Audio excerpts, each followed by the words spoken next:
빨간 나무 잎이 마르고 포도 열매가 없으면 감람나무에는 비치고 금발 대신 물이 없어도. 마태복음 28장 16절로 20절까지 말씀. 자, 같이 한번 읽읍시다. 천천히 시작. 11 제자가 갈릴리에 가서 예수께서 지시하신 산에 이르러 예수를 배웠고 경배하나 아직도 의심하는 사람들이 있더라. 예수께서 나와 말씀하여 이르시되 하늘과 땅의 모든 권세를 내게 주셨으니 그러므로 너희는 가서 모든 민족을 제자로 삼아 아버지와 아들과 성령의 이름으로 세례를 베풀고 내가 너희에게 분부한 모든 것을 가르쳐 지키게 하라. 볼지어다 내가 세상 끝날까지 너희와 항상 함께 있으리라 하시니라. 아멘. 잘하는 말씀이죠? 그죠? 몰라요? 잠깐 기도합시다. 하나님, 우리 원커뮤니티 교회가 이렇게 야외에 나와서 함께 또 예배를 드릴 수 있도록 허락하셔서 감사를 드립니다. 잠시 후면 또 교회에서 또 예배를 드리시는 분도 있고, 그러나 우리가 따로 예배를 드리지만은 한 성령께서 우리를 하나로 만들어 주실 줄로 믿습니다. 이곳에 잠시 드리는 이 예배를 통해서 오늘이 주일인데 하나님의 이름을 높여드리고 예배하는 이 모든 시간들이 우리에게 귀하고 아름다운 시간이 될 수 있도록 인도하여 주시옵소서. 오늘 주신 이 말씀을 통해서 우리의 마음을 다시 한번 생각하고 점검할 수 있도록 허락하여 주시옵소서. 예수님의 이름으로 기도합니다. 아멘.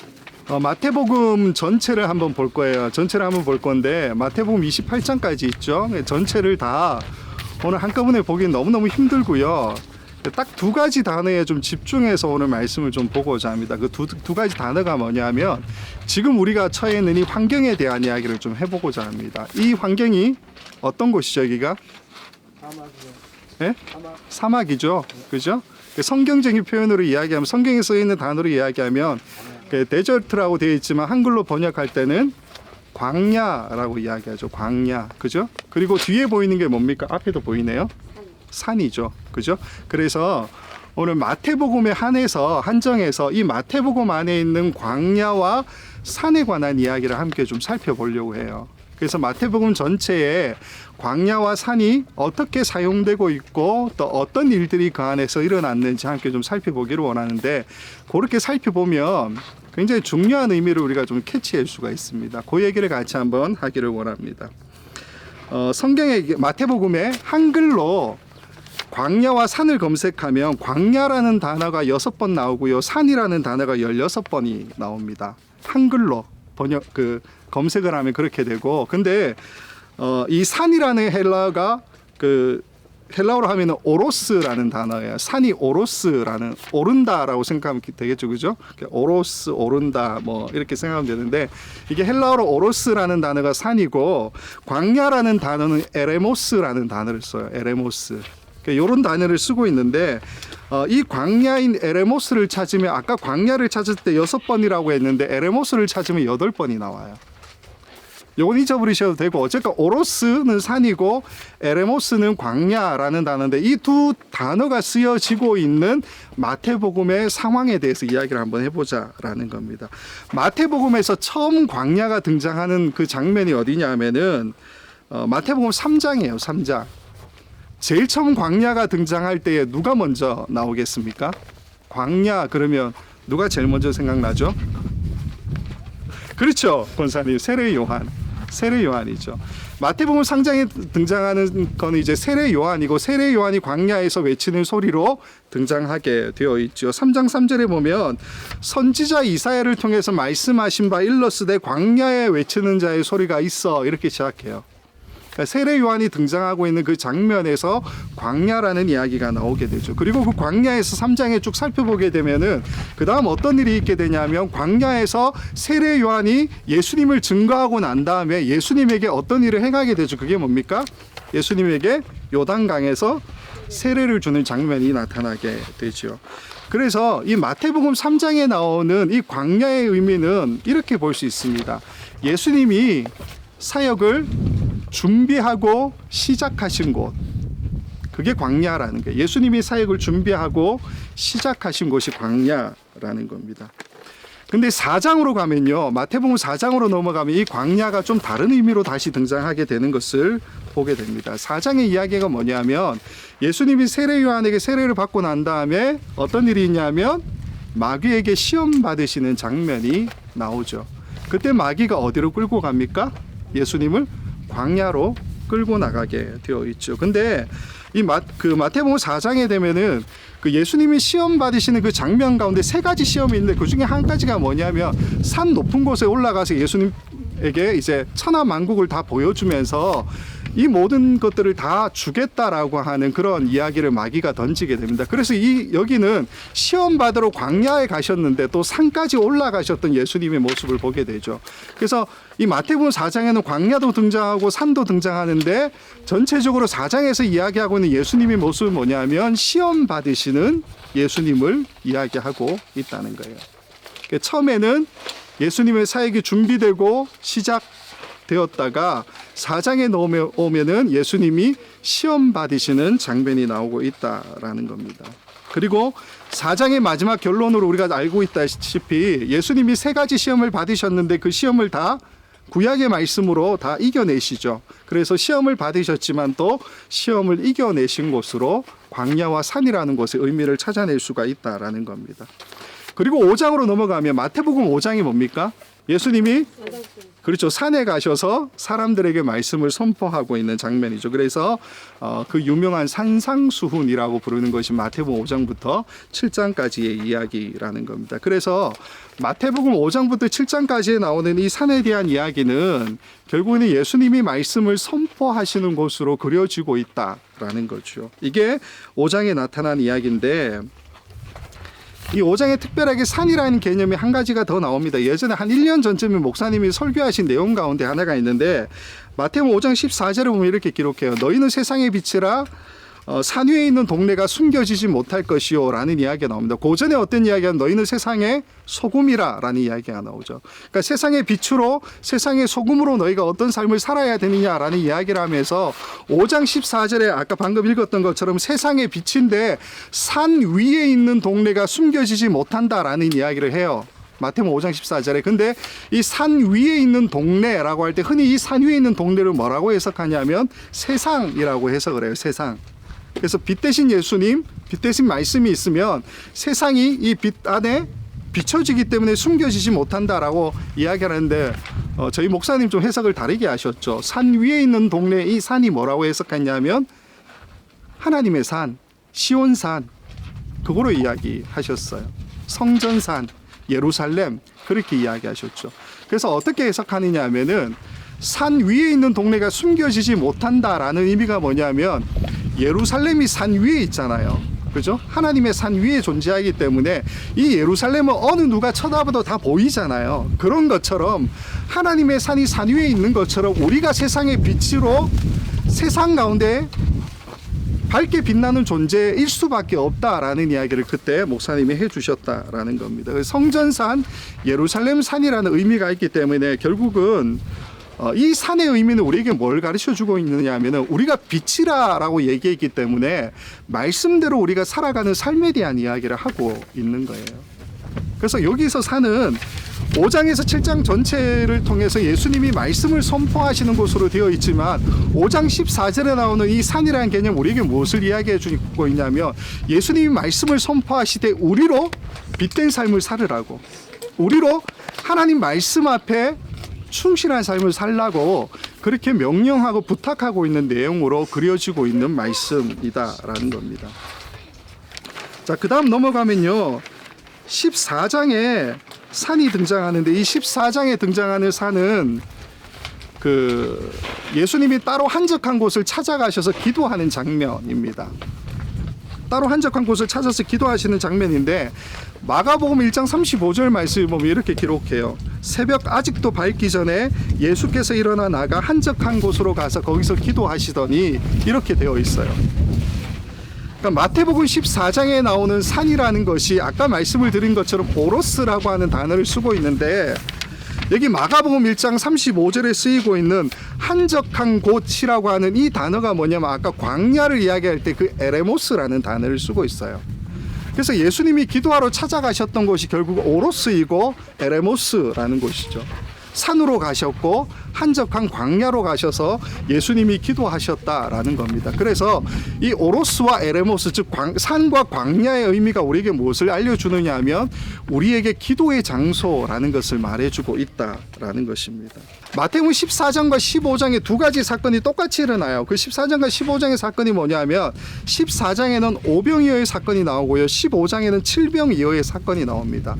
두 가지 이야기가 조금 다르게 그려져 있는데 오병이어의 사건은 유대 땅에서 일어나고요, 칠병이어의 사건은 소위 말해 이제 이방인의 땅이라고 이야기하는 곳에서 일어나는 사건이에요. 그걸 또 의미적으로 해석할 수 있지만 오늘 우리가 살펴보고자 하는 것은 아니고, 어쨌건 14장에 나오는 오병이어와 15장에 나오는 칠병이어 사건 둘 다 우리에게 어떤 것을 말해주느냐, 그 광야라고 하는 것, 빈들이라고 하는 것이 에레모스라고 하는 단어를 쓰고 있기 때문에 거기서 예수님이 우리를 채우신 곳, 먹이신 곳, 그런 의미를 가지고 있는 곳이죠. 아까 마태복음 5장에서 7장까지 이야기했던 산상수훈의 말씀으로 우리를 채우셨던 것과 조금 같은 의미라고 보셔도 됩니다. 물론 여기서는 예수님이 육으로 채우신 것들을 더 강조하고 있기는 하지만 어쨌건 그런 모습을 이야기하죠. 그리고 17장에 넘어가면 변화산 사건을 우리에게 보여주고 있기 때문에 그 산의 개념은 우리가 나중에 변화될 모습, 소망, 이런 것들을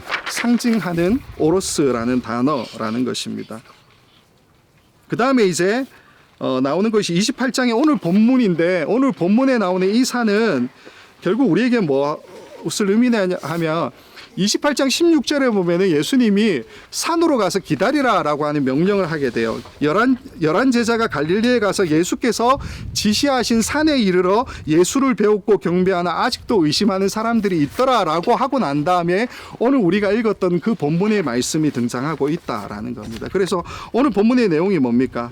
너희는 가서 모든 민족으로 제자를 삼아 아버지와 아들과 성령의 이름으로 세례를 주고 내가 너희에 가르친 모든 것을 다 지키게 하라라고 하는 그 말씀을 우리에게 해주고 있는 것이죠. 그래서 이 마태복음 28장에 이 이야기가 우리에게 말씀해주고 있는 것은 뭐냐 하면 예수님이 우리에게 소명을 주고 확신을 주셨던 곳, 그게 바로 광야고 산이다라는 것을 이야기하고 있습니다. 자, 다 정리할게요. 28장 끝까지 왔으니까 이 오로스라고 하는 산과 에레모스라고 하는 이 광야가 마태복음 전체에 결국 우리에게 말해주는 것은 뭐냐면 예수님은 굉장히 특별한 사역들, 즉 사람을 고치시고 사람과 함께하는 것들은 대부분 마을과 동네에서 많이 행하셨어요. 근데 그거 말고 말씀을 선포하시거나 어떤 소명을 주시거나 대규모의 사람들이 운집한 가운데 말씀하시고 그리고 그들의 어떤 필요를 채워주시고 하셨던 일들이 대부분 어디서 일어나냐면 산이나 광야에서 일어나는 일들이었다는 거예요. 오늘 우리가 처한 이 환경에서. 그래서 이런 의미를 좀 담을 수 있을 것 같습니다. 예수님께서 보여주셨던 산과 광야라고 하는 곳에서의 그 모습은 우리에게 예수님의 사역의 모습을 보여주고 있죠. 그죠? 예수님이 사역하시는 모습. 우리가 지금 여기 있죠. 조슈아 트립하게 있는데 여기가 우리의 사역의 장소입니까? 이 광야와 이 산이 아침 내내 아이들 산 올라다니고 막 이랬었지만 저희 딸내미 신발 다 떨어지고 지금 난리 났는데 어쨌건 여기가 우리의 사역의 장소냐고요. 예수님은 사람들이 이곳으로 끌고 와서 여기에서 말씀을 선포하시고 여기서 치유를 하시고 여기에서 사람들에게 소명을 주시고 확신을 주시는 사역을 하셨다라는 거죠. 그러면 우리에게 있어서 광야와 산은 과연 어떤 곳이냐라는 겁니다. 우리에게 있어서 광야와 산. 저는 지금 잠시 우리가 나와 있는 이 조슈아 트리팍과 같은 이 자연이 우리에게 광야와 산이 아니라고 생각합니다. 예수님이 사역하셨던 그 장소, 우리에게 무엇을 이야기합니까? 우리의 삶의 자리, 여러분의 직장과 여러분의 가정, 우리의 교회가 결국 세상에 처해 있는 내가 발을 딛고 서 있는 그곳이 나에게서 사역의 장이라는 거죠. 예수님이 거기에서 사역의 모습을 펼쳐 가셨던 것처럼 우리로 하여금 그곳에서 사역을 하라고 불러주시는 것 아니겠냐라는 겁니다. 그 광야에서 산에서 예수님이 사람들을 불러다가 세우시고 살리시고 가르치시고 보살피는 일들을 하셨죠. 그럼 우리에게 주어진 우리의 사역의 장속에서 우리도 동일하게 사람들을 세우고 살리고 가르치고 보살피는 일들이 일어나야 되는 것 아니냐라는 겁니다. 과연 우리 삶의 자리에서 예수님이 이런 모습을 우리에게 보여주는 것처럼 우리는 그러한 일들을 행하고 있는지 한번 생각해 봤으면 좋겠습니다. 과연 그런 일들이 일어나나요? 제가 나름 이제 그 목사로 교회 사역을 시작한 것이 전도사부터 시작해서 지금까지 2003년부터 시작했으니까 조금 했어요. 남들에게 명함 내밀 수준은 못 되지만 조금 했는데, 사역을 이만큼 하면서 제가 느끼는 가장 아쉬운 부분이 뭐냐면, 우리가 하나님의 말씀을 믿는다라고 이야기하는 것과 내 삶의 자리에서 하나님 말씀대로 살아가는 것이 너무 다르다는 거예요. 내가 하나님 말씀을 믿고 하나님 말씀을 따라가겠다고 결단하고 있는 교회의 모습과 세상과 우리의 가정과 직장에서 내가 하나님 말씀대로 살아가겠다라고 하는 것이 너무 다르게 나타나는 경우가 많지 않느냐라는 거예요. 여기까지 나와서 무슨 마음에 찔리는 아픈 이야기를 하느냐라고 생각되지만, 저는 우리가 이런 광야를 돌아보면서 예수님이 하시던 사역의 장소가 바로 여기였다라는 것을 함께 좀 떠올려 봤으면 좋겠습니다. 그리고 그곳에서 예수님이 어떤 사역을 하셨는지, 사람들을 세우고 가르치고 보살피고 소명과 확신을 주셨던 그 모든 일을 하셨던 것처럼, 과연 나는 내가 서 있는 그 땅 가운데서 예수님과 똑같은 그 사역을 과연 하고 있는지 한 번쯤 생각해 볼 필요가 있지 않느냐 하는 겁니다. 몇 주 전에 교회에서 이제 성경 공부 강의를 제가 했었죠. 교회 3.0 이야기를 하면서 마지막 이제 두 번째 강의 때에 제일 끝에 유기적 교회에 대한 이야기를 잠깐 좀 나눴습니다.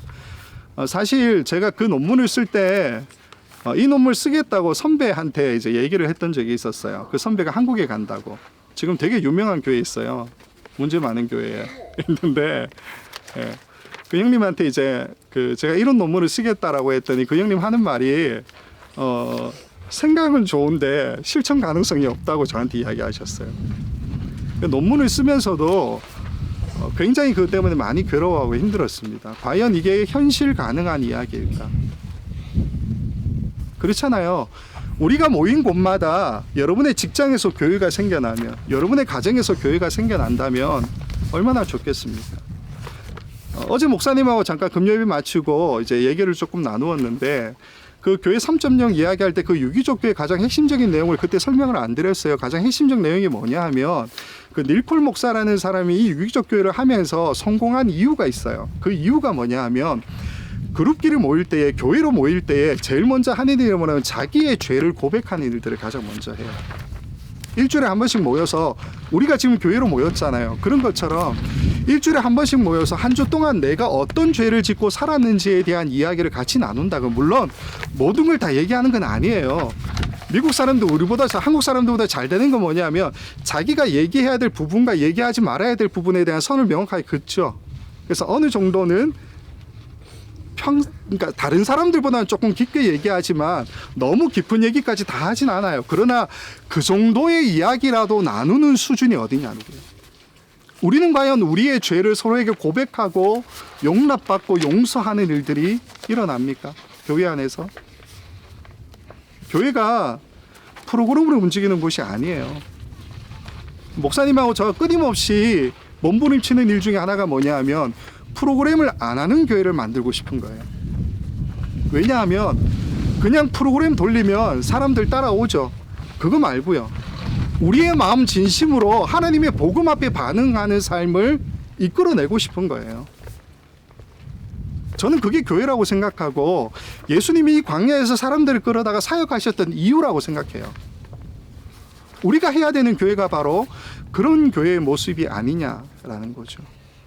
그렇게 말씀대로 우리의 직장에서, 우리의 가정에서, 여러분이 처한 곳곳에서 말씀대로 우리가 살아가는 그런 모습들을 나타내 보인다면, 거기가 하나님 나라가 세워지는 곳이 아니겠느냐라는 겁니다. 오늘 하루 자유 시간을 보냅니다. 특별한 프로그램이 우리는 없죠.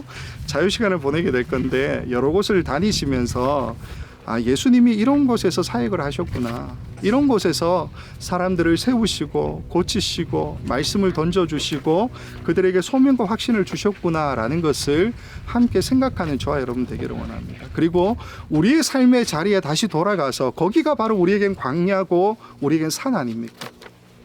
우리에게 오로스와 에레모스라고 하는 그곳에서 내가 어떤 삶으로 하나님 앞에 영광을 돌려드릴지 함께 고민하고 또 함께 기도할 수 있는 저와 여러분의 모든 삶이 될 수 있기를 우리 주님의 이름으로 간절히 축원을 드립니다. 동의하십니까? 기도할게요.